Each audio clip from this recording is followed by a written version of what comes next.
കൂട്ടുകാരെ, എല്ലാവർക്കും നിജൂസ് വേൾഡിൻ്റെ പുതിയൊരു വീഡിയോയിലേക്ക് സ്വാഗതം. എല്ലാവരും സുഖമായിട്ടിരിക്കുന്നെന്ന് വിശ്വസിക്കുന്നു. ഞങ്ങളിവിടെ സുഖമായിട്ടിരിക്കുകയാണ്. അപ്പോൾ എല്ലാവരും സന്തോഷത്തോടെയും ആരോഗ്യത്തോടെയും ഒക്കെ ഇരിക്കുക കേട്ടോ. നമ്മുടെ പീരീഡിൻ്റെ ഡേറ്റിനേക്കാൾ ഒരു 10 ദിവസം മുൻപ് ഞാൻ ഈ പറയുന്ന 7 കാര്യങ്ങളും 7ഉം കൃത്യമായിട്ട് നിങ്ങൾ ഫോളോ ചെയ്യുകയാണെങ്കിൽ ഇതേ ഓവുലേഷന് തന്നെ നിങ്ങൾക്ക് ആ 2 ലൈനും മാജിക്കലായിട്ടുള്ള 2 ലൈനും നിങ്ങൾക്ക് കിട്ടും കേട്ടോ. അത്രമാത്രം പവർഫുൾ ആയിട്ടുള്ള നിങ്ങൾക്ക് ഏറ്റവും എഫക്റ്റീവായിട്ട് ലൂട്ടിയൽ ഫേസിൽ ചെയ്യാൻ കഴിയുന്ന ടിപ്സാണ് നമ്മുടെ ചാനലിൽ സംസാരിക്കുന്നത്. അപ്പോൾ നമുക്ക് വീഡിയോ സ്റ്റാർട്ട് ചെയ്യാം. ഇതിനടക്കം ഒരുപാട് ആളുകൾ, ഒരു ഏകദേശം 2000-ത്തിനടുത്ത ആളുകൾ നമ്മുടെ ചാനൽ ഫോളോ ചെയ്ത് പ്രഗ്നൻ്റ് ആയിട്ടുണ്ട് കേട്ടോ. ഒരുപാട് പേരുടെ സക്സസ് സ്റ്റോറീസ് നിങ്ങൾക്ക് കാണാനായിട്ട് സാധിക്കും. അത് കാണാൻ വേണ്ടിയിട്ട് നമ്മുടെ ചാനൽ വിസിറ്റ് ചെയ്തതിന് ശേഷം കമ്മ്യൂണിറ്റി ടാബ് എന്ന് പറയുന്നൊരു ഓപ്ഷൻ നിങ്ങൾ പ്രസ് ചെയ്യുക. സക്സസ് സ്റ്റോറീസ് ഞാൻ അപ്ലോഡ് ചെയ്തുകൊണ്ടിരിക്കുന്നുണ്ട്. ഇനിയും ഒരുപാട് 100-300 പേരുടെ അടുത്ത് അപ്ലോഡ് ചെയ്യാനായിട്ട് ബാക്കിയും കൂടെ ഉണ്ട് കേട്ടോ. ഓക്കെ, അപ്പോൾ ഇതിൽ നമ്മൾ സംസാരിക്കുന്നത് ഏറ്റവും ആദ്യത്തെ ഒരു ടിപ്പ് എന്ന് പറയുന്നത് ലൂട്ടിയൽ ഫേസിൽ നിങ്ങൾ ബ്രീത്തിങ് എക്സസൈസ് പ്രാക്ടീസ് ചെയ്യുക. പ്രാണായാമം ഉണ്ടാവും, അനുലോമ വിലോമ എന്നൊക്കെ പറഞ്ഞിട്ടുള്ള ബ്രീത്തിങ് എക്സസൈസുകൾ ഉണ്ടാകും. അത് നിങ്ങൾ ജസ്റ്റ് യൂട്യൂബിലൊന്ന് സെർച്ച് ചെയ്ത് നോക്കുക. ബ്രീത്തിങ് യോഗ എക്സസൈസ് എന്ന് പറഞ്ഞ് നിങ്ങൾ സെർച്ച് ചെയ്ത് കഴിഞ്ഞാൽ നിങ്ങൾക്ക് അത്തരത്തിലുള്ള എക്സസൈസ് കാണാനായിട്ട് സാധിക്കും. അത് നിങ്ങൾ പ്രാക്ടീസ് ചെയ്യാനായിട്ട് ശ്രദ്ധിക്കുക. നമ്മൾ ബ്രീത്ത് ഇൻ ചെയ്യുന്ന സമയത്ത് നമ്മുടെ ലങ്സ് നല്ലതുപോലെ ഒന്ന് എക്സ്പാൻഡ് ആവും. അപ്പോൾ നമ്മുടെ ഓക്സിജൻ റിച്ച് ആയിട്ടുള്ള കാര്യങ്ങളെല്ലാം നമ്മുടെ ശരീരത്തിലെത്തും. നമ്മുടെ ബ്ലഡ് സർക്കുലേഷൻ ഭയങ്കരമായിട്ട് ഇമ്പ്രൂവ് ആകും. നമ്മുടെ ആ ഒരു എംബ്രിയോ അവിടെ അറ്റാച്ച് ആയി കഴിഞ്ഞ് കഴിഞ്ഞാൽ, ഫിസിക്കൽ കോണ്ടാക്ട് കഴിഞ്ഞ് കഴിഞ്ഞാൽ ഒരിക്കലും നമ്മൾ ചെയ്യേണ്ട കാര്യങ്ങൾ അവിടെ അവസാനിക്കില്ല. എംബ്രിയോനെ നറിഷ് ചെയ്യാൻ വേണ്ടിയിട്ട്, അത് വളരാൻ വേണ്ടിയിട്ട് 9 മാസവും നമ്മുടെ ശരീരത്തിൽ നിൽക്കാൻ വേണ്ടിയിട്ടുള്ള കാര്യങ്ങൾ നമ്മൾ ചെയ്തുകൊണ്ടേയിരിക്കണം.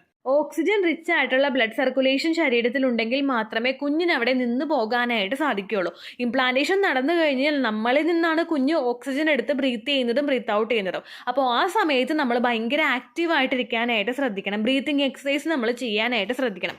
സ്ലോലി നമ്മൾ ബ്രീത്ത് ഇൻ ചെയ്യണം. നമ്മൾ ബ്രീത്ത് ഇൻ ചെയ്യുന്ന സമയത്ത് സൗണ്ടൊന്നും ഇല്ലാതെ അങ്ങനെയല്ല ചെയ്യേണ്ടത്. നമ്മൾ ബ്രീത്ത് ഇൻ ചെയ്യുന്ന സമയത്ത് ഈ ഒരു സ്മെല്ല്, ആ ഒരു സൗണ്ട് നമുക്ക് കിട്ടില്ലേ, അതേപോലെ നമ്മൾ നല്ല സ്ട്രോങ് ആയിട്ട് ഈ രീതിക്ക് നമ്മൾ ബ്രീത്ത് ഇൻ ചെയ്യണം. ദെൻ സ്ലോലി നമ്മൾ ബ്രീത്ത് ഔട്ട് ചെയ്യണം. നിങ്ങൾ ബ്രീത്തിനും ബ്രീത്ത് ഔട്ടും ചെയ്യാത്ത ഒരാളാണെങ്കിൽ, ഡീപ്പായിട്ട് ചെയ്യാത്ത ഒരാളാണെങ്കിൽ ഉറപ്പായിട്ട് നിങ്ങൾക്ക് ചെയ്യുന്ന സമയത്ത് ചെയ്ത് 2 ദിവസം കഴിയുമ്പോഴേക്കും നെഞ്ചിൻ്റെ ഭാഗത്തൊരു വേദന ഉണ്ടാകും. നിങ്ങൾ നിർത്തിക്കളയരുത് കേട്ടോ. അതുകൊണ്ട് നിങ്ങൾക്കൊന്നും സംഭവിക്കാനായിട്ട് പോകുന്നില്ല. നിങ്ങൾ സ്ലോലി ബ്രീത്തിനും അതുപോലെ ഭയങ്കര സ്ലോ ആയിട്ട് തന്നെ ബ്രീത്ത് ഔട്ടും ചെയ്യാനായിട്ട് ശ്രദ്ധിക്കുക. ബ്രീത്തിങ് എക്സസൈസ് നിങ്ങൾ യൂട്യൂബിൽ അടിച്ച് നോക്കിക്കഴിഞ്ഞാൽ കിട്ടും കേട്ടോ. അതാണ് നിങ്ങൾക്ക് ഏറ്റവും ആദ്യം ചെയ്യാൻ കഴിയുന്ന ഒരു ടിപ്പ്. രണ്ടാമതായിട്ട് ഹെൽത്തി ആയിട്ടുള്ള ഒരു ഡയറ്റ് നിങ്ങൾ ഫോളോ ചെയ്യുക. ലൂട്ടിയൽ ഫേസിൽ ഔട്ട്സൈഡ് ഫുഡ് കംപ്ലീറ്റ് ആയിട്ട് നിങ്ങൾ അവോയ്ഡ് ചെയ്യുക. 100% അവോയ്ഡ് ചെയ്യാൻ പറ്റുന്നില്ലെങ്കിൽ ഒരു 95% എങ്കിലും നിങ്ങൾ അവോയ്ഡ് ചെയ്യാനായിട്ട് ശ്രദ്ധിക്കുക കേട്ടോ. വീട്ടിലുണ്ടാക്കുന്ന ഹെൽത്തി ആയിട്ടുള്ള ഭക്ഷണങ്ങൾ, ഒരുപാട് ഡീപ്പ് ഫ്രൈ ചെയ്യാത്ത ഭക്ഷണങ്ങൾ, പാക്കറ്റിലല്ലാത്ത ഭക്ഷണങ്ങളൊക്കെ നിങ്ങൾ കഴിക്കാനായിട്ട് ശ്രദ്ധിക്കുക. നമ്മളിപ്പോൾ ബേക്കറി ഐറ്റംസ് ഈവനിങ് സമയത്ത് നമ്മൾ എന്തെങ്കിലും വറപലഹാരങ്ങൾ കഴിക്കുന്നുണ്ടെങ്കിൽ അത് വീട്ടിലുണ്ടാക്കുന്നതല്ല എങ്കിലും നിങ്ങളത് അവോയ്ഡ് ചെയ്യാനായിട്ട് ശ്രദ്ധിക്കുക. നിങ്ങൾ പേരയ്ക്ക കഴിക്കാൻ ശ്രദ്ധിക്കുക, ആപ്പിൾ കഴിക്കുക, മുസമ്പി കഴിക്കുക, മാതളം കഴിക്കുക, ബീറ്റ്റൂട്ട് കഴിക്കുക, അതുപോലെ കപ്പപ്പഴം കഴിക്കുക. അത് പറ്റുന്നില്ലെങ്കിൽ സാധാ വാഴപ്പഴം നിങ്ങൾ മേടിച്ച് കഴിക്കുക. ഇതെല്ലാം നിങ്ങളുടെ ശരീരത്തിന് നല്ലതായിരിക്കും കേട്ടോ. അങ്ങനെയുള്ള ഭക്ഷണങ്ങൾ മാത്രം നിങ്ങൾ കഴിക്കാനായിട്ട് ശ്രദ്ധിക്കുക. ചോറ് കഴിക്കുന്ന സമയത്ത് ചോറിൻ്റെ അളവ് കുറച്ചിട്ട് കറിയുടെ അളവ് നിങ്ങൾ കൂട്ടാനായിട്ട് ശ്രദ്ധിക്കുക. ഒരു ചീര ഒലത്തിയത് അങ്ങനെ എന്തെങ്കിലും നിങ്ങൾ പ്രിപ്പയർ ചെയ്യുക. ചെറുപയർ തോരൻ വെച്ച് നിങ്ങൾ കഴിക്കുക. മത്തങ്ങയാണെങ്കിൽ അത് കഴിക്കുക. അതെല്ലാം നിങ്ങളുടെ ശരീരത്തിന് ഒരുപാട് ബെനിഫിറ്റ് തരും. അതുപോലെ കോളിഫ്ലവർ, ക്യാബേജ്, ഇതെല്ലാം നല്ലതാണ് കേട്ടോ. എല്ലാ വെജിറ്റബിൾസും നിങ്ങൾ കഴിക്കാനായിട്ട് ശ്രദ്ധിക്കുക. അപ്പോൾ ഓവറായിട്ട് കഴിക്കാതിരിക്കാൻ നിങ്ങൾ ശ്രദ്ധിക്കണം കേട്ടോ. ഇപ്പോൾ ചീര കഴിക്കുന്നതെന്ന് വെച്ചിട്ട് കണ്ടിന്യൂസ് ആയിട്ട് ചീര ഉപയോഗിക്കേണ്ട ആവശ്യമൊന്നുമില്ല. കുറച്ചായിട്ട് ഓരോ ദിവസം ഇടവിട്ട് നിങ്ങൾ എടുക്കാനായിട്ട് ശ്രദ്ധിക്കുക കേട്ടോ. മറ്റൊരു കാര്യം പ്രധാനമായിട്ട് ശ്രദ്ധിക്കേണ്ടത് ഔട്ട്സൈഡ് ഫുഡും സോഫ്റ്റ് ഡ്രിങ്ക്സും അതുപോലെ ബേക്കറി ഐറ്റംസും അവോയ്ഡ് ചെയ്യുക കേട്ടോ. മൂന്നാമതായിട്ട് ശ്രദ്ധിക്കേണ്ടത് ഒരു 3 ലിറ്റർ വെള്ളമെങ്കിലും നിങ്ങൾ ദിവസേന കുടിക്കുക. 3 ലിറ്റർ കുടിക്കാൻ പറ്റുന്നില്ലെങ്കിൽ 2.5 ലിറ്ററെങ്കിലും നിങ്ങൾ കുടിക്കുക കേട്ടോ. കാരണം വെള്ളം കുടിക്കുന്നതിനനുസരിച്ചിട്ട് കുഞ്ഞിലോട്ട് ഓക്സിജൻ റിച്ച് ആയിട്ടുള്ള ബ്ലഡ് സർക്കുലേഷൻ ഉണ്ടാകും. കുഞ്ഞിൻ്റെ വളർച്ചയ്ക്ക് വെള്ളം അത്യന്താപേക്ഷിതമാണ്. നമ്മുടെ ശരീരത്തിന് ഈ വെള്ളം ഉപയോഗിച്ചിട്ട് ഒരുപാട് പ്രവർത്തനങ്ങൾ നടക്കുന്നുണ്ട്. അപ്പോൾ കുഞ്ഞും കൂടി ആയി കഴിഞ്ഞ് കഴിഞ്ഞാൽ നമ്മുടെ ശരീരത്തിൽ വെള്ളത്തിൻ്റെ റിക്വയർമെൻറ്റ് നേരത്തെ അപേക്ഷിച്ച് ഭയങ്കര കൂടുതലാണ് കേട്ടോ. അതുകൊണ്ട് നിങ്ങളെ കൊണ്ട് കുടിക്കാൻ പറ്റുന്ന അത്രയും വെള്ളം നിങ്ങൾ കുടിക്കാൻ നിങ്ങളുടെ ശരീരത്തിന് ഭയങ്കര ബെനിഫിറ്റ് തരും കേട്ടോ. ചില ആളുകൾ ഭക്ഷണം കഴിക്കുന്ന സമയത്ത് 2 ഗ്ലാസ് വെള്ളം കുടിക്കുക. അങ്ങനെ 3 നേരം 2 ഗ്ലാസ് വെള്ളം മാത്രമേ കുടിക്കുന്നുള്ളൂ. അത് ഏകദേശം 1 ലിറ്റർ എത്തും. പക്ഷെ നമുക്ക് പ്രഗ്നൻ്റ് ആകുന്ന സമയത്തും പ്രഗ്നൻസി ട്രൈ ചെയ്യുന്ന സമയത്തും അത് പോരാ. അതുകൊണ്ട് നിങ്ങളൊരു ബോട്ടിൽ എപ്പോഴും നിങ്ങൾ ഇരിക്കുന്ന സ്ഥലത്തൊക്കെ അടുത്ത് തന്നെ വെള്ളം വെക്കുക. കിച്ചണിൽ നിങ്ങൾ പോകുമ്പോഴേക്കും ഒരു ബോട്ടിൽ വെള്ളം നിറച്ച് നിങ്ങൾ കിച്ചണിൽ വെക്കുക. TV കാണാനിരിക്കുമ്പോൾ, ഫോൺ യൂസ് ചെയ്യുമ്പോൾ. അപ്പോൾ നിങ്ങൾക്ക് ആ ബോട്ടിൽ കണ്ടു കഴിഞ്ഞാൽ കുടിക്കാനായിട്ട് തോന്നും. അതല്ലാതെ ഇപ്പോൾ പലരും ഒന്ന് ഫോൺ നോക്കുന്ന സമയത്ത് വെള്ളം കുടിക്കണമല്ലോ എന്ന് വിചാരിച്ചിട്ട് ആരും കിച്ചണിൽ പോയി ചിലപ്പോൾ വെള്ളം എടുത്ത് കുടിക്കണമെന്നില്ല. പക്ഷേ ബോട്ടിൽ എടുത്തുണ്ടെങ്കിൽ നമുക്ക് കുടിക്കാനായിട്ട് തോന്നും. അത് അത് നിങ്ങൾ ആ രീതിക്കൊക്കെ ഒന്ന് ചിട്ടയായിട്ട് മാറ്റി ബോട്ടിലൊക്കെ ഉപയോഗിക്കാനായിട്ട് ശ്രദ്ധിക്കുക കേട്ടോ. അടുത്തതായിട്ട് നിങ്ങൾ ചെയ്യേണ്ടത് നിങ്ങളുടെ ഹസ്ബൻഡുമായിട്ട് ക്വാളിറ്റി ടൈം സ്പെൻഡ് ചെയ്യാനായിട്ട് നോക്കുക. ഓവുലേഷൻ കഴിഞ്ഞ് കഴിഞ്ഞാൽ പലർക്കും ടെൻഷനാണ്, എന്താകും റിസൾട്ട് എന്ന് ആലോചിച്ച്. നമ്മൾ കൂടുതൽ ടെൻഷൻ അടിക്കുന്നത് നമ്മുടെ ശരീരത്തിന് നല്ലതല്ല. ഹസ്ബൻഡുമായിട്ട് നല്ല നല്ല കാര്യങ്ങൾ നിങ്ങൾ സംസാരിക്കുക. വീട്ടിൽ എന്തെങ്കിലും ഇപ്പോൾ ടെൻഷൻ ഉണ്ടെങ്കിൽ അതൊന്നും സംസാരിക്കേണ്ട ആവശ്യമില്ല ആ ഒരു സമയത്ത്. കാരണം നമ്മുടെ ടെൻഷൻ ചിലപ്പോൾ ഒന്നും കൂടി ഒന്ന് കൂടാനായിട്ട് ചിലപ്പോൾ അത് കാരണമാകും. അങ്ങനെയുള്ള കാര്യങ്ങളൊക്കെ നിങ്ങൾ കംപ്ലീറ്റ് ആയിട്ട് മൈൻഡിൽ നിന്ന് മാറ്റുക. നിങ്ങൾ ഈവനിങ് ഹസ്ബൻഡ് വരുന്ന സമയത്ത് പരസ്പരം നല്ല നല്ല കാര്യങ്ങൾ സംസാരിക്കുക. ഇന്ന് എന്തുണ്ടായിരുന്നു, അല്ലെങ്കിൽ നിങ്ങളുടെ വിശേഷങ്ങൾ പരസ്പരം ഷെയർ ചെയ്യുക. അങ്ങനെ ഹാപ്പിനെസ് ആയിട്ടുള്ള കാര്യങ്ങൾ നിങ്ങൾ ഷെയർ ചെയ്യാനായിട്ട് ശ്രദ്ധിക്കുക. ഒരുപാട് പ്രാരാബ്ദങ്ങളും ബുദ്ധിമുട്ടുകളും നമ്മൾ ആ സമയത്ത് പറയുമ്പോഴേക്കും അതൊക്കെ ആലോചിച്ച് നമ്മൾ ടെൻഷൻ ആകാനായിട്ട് ചാൻസ് ഉണ്ട്. പക്ഷേ ഹസ്ബൻഡുമായിട്ട് ക്വാളിറ്റി ടൈമാണ് നമ്മൾ സ്പെൻഡ് ചെയ്യുന്നതെങ്കിൽ, നമ്മൾ സന്തോഷമുള്ള കാര്യങ്ങൾ, നമ്മുടെ സന്തോഷങ്ങൾ, നമ്മുടെ ഇഷ്ടങ്ങൾ, ഇതൊക്കെയാണ് നമ്മൾ പങ്കുവെക്കുന്നതെങ്കിൽ അതുമായിട്ട് ബന്ധപ്പെട്ട് നമ്മൾ ഒരുപാട് ഹാപ്പി ആകാനായിട്ട് ചാൻസ് ഉണ്ട്. അതുപോലെ നിങ്ങളുടെ പുരുഷൻ്റെ സപ്പോർട്ട് ഓവുലേഷൻ സമയത്ത് അതുപോലെ ഇംപ്ലാന്റേഷൻ നടക്കുന്ന സമയത്ത് നിങ്ങളെ ഒരുപാട് സ്ട്രെസ്സിൽ നിന്ന് ഒന്ന് കൺട്രോൾ ചെയ്ത് കൊണ്ടുപോകാനായിട്ടൊക്കെ സഹായിക്കും കേട്ടോ. അടുത്തതായിട്ട് ഓവുലേഷൻ നടന്നു കഴിഞ്ഞ് കഴിഞ്ഞാൽ ഒരിക്കലും സ്ട്രെസ് ഇല്ലാതിരിക്കുക. പലർക്കും അവരുടെ മെഡിസിൻ എടുക്കുന്നതിൻ്റെ ഭാഗമായിട്ടോ ചില ആളുകൾക്ക് അതല്ലാതെ അവർ തന്നെ ചിന്തിച്ച് കൂട്ടി വെക്കുന്ന ഒരുപാട് പ്രഷർ കൊണ്ടോ സ്ട്രെസ്സ് കൂടുതലായിട്ടും ശരീരത്തിൽ ഉണ്ടാകാനായിട്ട് ചാൻസ് ഉണ്ട്. ഇംപ്ലാന്റേഷൻ നടക്കുന്ന സമയത്ത് നമ്മൾ സ്ട്രെസ്സ് ശരീരത്തിൽ കൂട്ടിക്കഴിഞ്ഞാൽ നമ്മുടെ ശരീരം ഏറ്റവും കൂടുതൽ ഇമ്പോർട്ടൻസ് കൊടുക്കുന്നത് ആ സ്ട്രെസ്സ് ഒന്ന് കുറയ്ക്കാൻ വേണ്ടിയിട്ടായിരിക്കും. അങ്ങനെ വന്നു കഴിഞ്ഞ് കഴിഞ്ഞാൽ നിങ്ങളുടെ റീപ്രൊഡക്റ്റീവ് ഹോർമോൺസും അതുപോലെ നിങ്ങളുടെ ബ്രെയിനും തമ്മിലുള്ള ബന്ധത്തിനെ അത് അഫക്റ്റ് ചെയ്യാനായിട്ട് ചാൻസ് ഉണ്ട്. അതുപോലെ തന്നെ സ്ട്രെസ് ഹോർമോൺ ആയിട്ടുള്ള കോർട്ടിസോൾ നമ്മുടെ ശരീരത്തിൽ കൂടുതലായിട്ടും പ്രൊഡ്യൂസ് ആകും.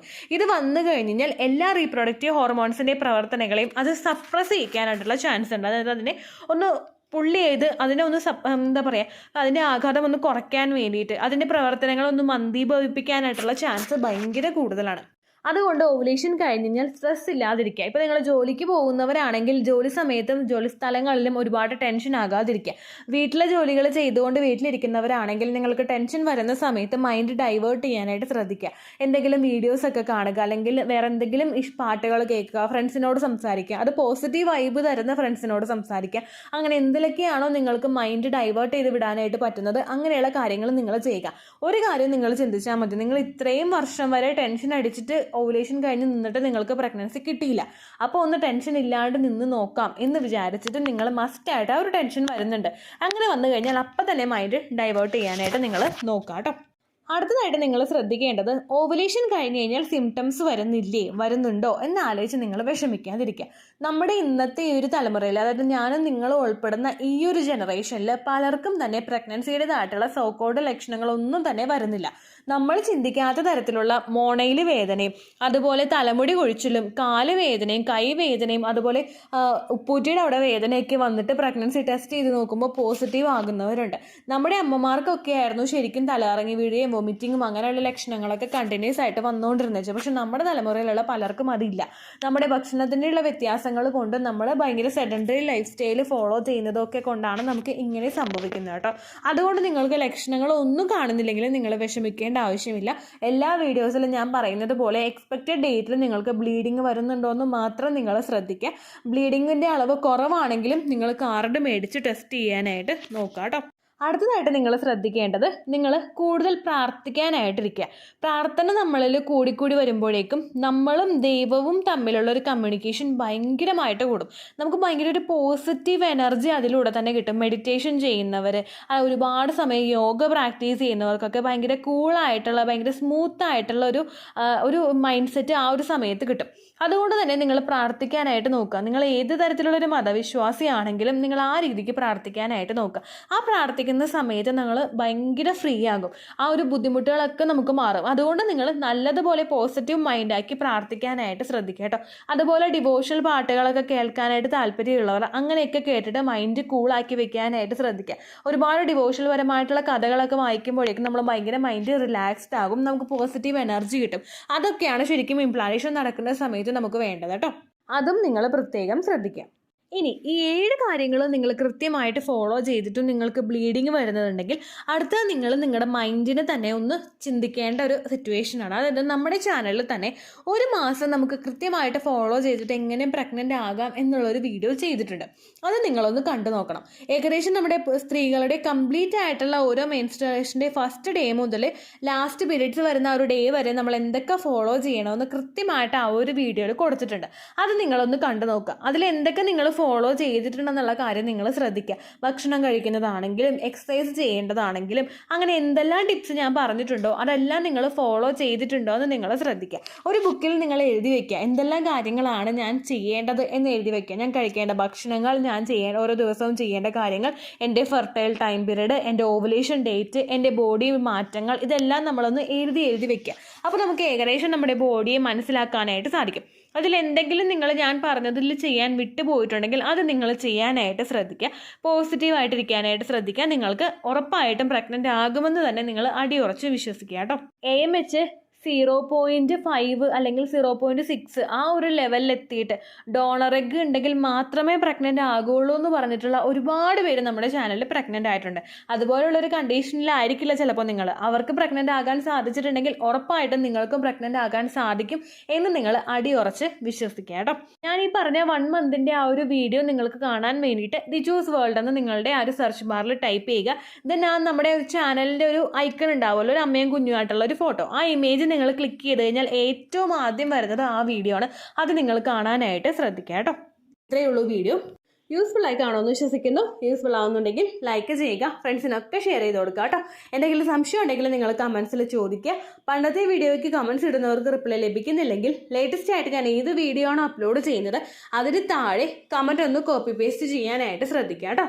അതുപോലെ ഓവുലേഷൻ ഡേറ്റ് കാൽക്കുലേറ്റ് ചെയ്ത് തരാനായിട്ട് റിക്വസ്റ്റ് ചെയ്യുന്ന ആളുകൾ എത്രയാണോ സൈക്കിൾ ലെങ്ത് അത് മെൻഷൻ ചെയ്യാനായിട്ട് ശ്രദ്ധിക്കുക. സൈക്കിൾ ലെങ്ത് എന്നതുകൊണ്ട് ഉദ്ദേശിച്ചത് ഓരോ മാസവും എത്ര ദിവസം കൂടുമ്പോഴാണോ ബ്ലീഡിങ് വരുന്നത് അതാണ് സൈക്കിൾ ലെങ്ത്.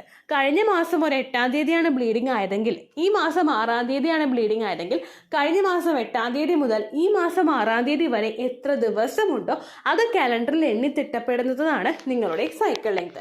സൈക്കിൾ ലെങ്ത് നമ്മൾ കൃത്യമായിട്ട് കാൽക്കുലേറ്റ് ചെയ്യുകയാണെങ്കിൽ ഓവുലേഷൻ ഡേറ്റ് എളുപ്പത്തിൽ കണ്ടുപിടിക്കാൻ വേണ്ടിയിട്ട് ഒരുപാട് ആപ്ലിക്കേഷൻസും ഒരുപാട് ഓൺലൈൻ ആയിട്ടുള്ള വെബ്സൈറ്റുകളും ഇന്ന് നമുക്ക് അവൈലബിൾ ആണ്. പ്ലേ സ്റ്റോറിൽ പോയിട്ട് ഓൺലൈൻ ഓവുലേഷൻ ട്രാക്കർ എന്ന് ടൈപ്പ് ചെയ്ത് കഴിഞ്ഞാൽ നിങ്ങൾക്ക് അതുമായിട്ട് ബന്ധപ്പെട്ടിട്ടുള്ള ആപ്ലിക്കേഷൻസ് കിട്ടും.